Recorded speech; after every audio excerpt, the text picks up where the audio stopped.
Sebanyak 21 satwa endemik luar negeri dipinjamkan ke Kebun Binatang Surabaya agar bisa berkembang biak dan anaknya menjadi koleksi baru KBS. Termasuk seekor jerapah Afrika betina yang akan menemani jerapah jantan milik KBS yang sudah 8 tahun hidup sendiri. Moritz, kamu harusnya sudah lebih bahagia ya sekarang ya. Aduh, kamu sudah tidak sendiri lagi, sudah nggak jomblo lagi ya. Sudah ada Wela, ini pasanganmu. Kamu perlakukan dia dengan baik, oke? Segera punya anak ya. Santai aja nanti, nggak usah buru-buru. Selamat ya Moritz ya, selamat. Itulah Moritz, si jerapah Afrika berusia 11 tahun di Kebun Binatang Surabaya. Setelah 8 tahun hidup tanpa pasangan alias menjomblo, kini dia akan dipertemukan dengan Wela, jerapah betina usia 5 tahun. Wela adalah bagian dari 21 satwa dari berbagai lembaga konservasi yang dipinjamkan ke Kebun Binatang Surabaya untuk kepentingan reproduksi. Selain Wela si jerapah, 20 satwa itu diantaranya adalah puma, kemudian singa Afrika, dan sitatunga atau antelope dari Afrika Tengah. Beberapa satwa yang tidak dimiliki oleh Kebun Binatang Surabaya seperti misalnya kambing Eropa dan juga lemur dipinjamkan lebih dari sepasang. Diharapkan mereka bisa berkembang biak dan anaknya nanti bisa menjadi koleksi baru KBS. Kami saling meminjamkan satwa kita untuk dikembangkan di masing-masing lembaga konservasi yang dalam hal ini adalah sama-sama punya amanah untuk bagaimana mengembangbiakkan satwa liar di lingkungan lembaga konservasi masing-masing.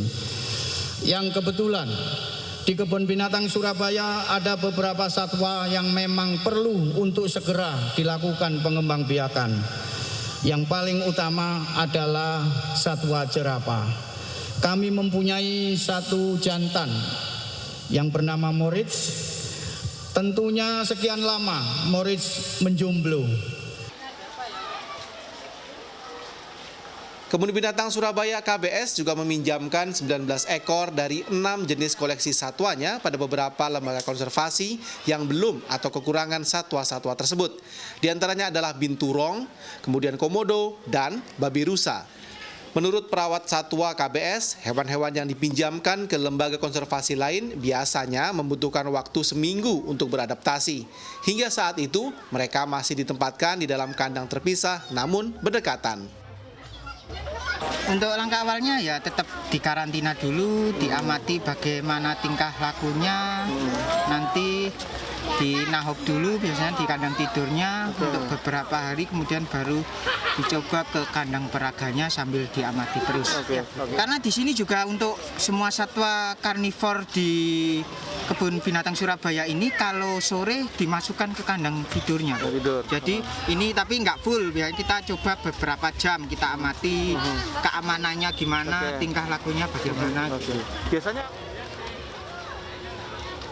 Setelah sempat dijuluki Zoo of Death oleh media-media asing karena kasus kematian hewan, KBS Kebun Binatang Surabaya terus berbenah. Mulai tahun 2014 mengubah statusnya menjadi BUMD Pemkot Surabaya dan menambah koleksi. Saat ini KBS memiliki lebih dari 2.000 ekor dari 212 jenis satwa. Sistem breeding atau pembiakan satwa terutama komodo juga dianggap yang terbaik se-Indonesia.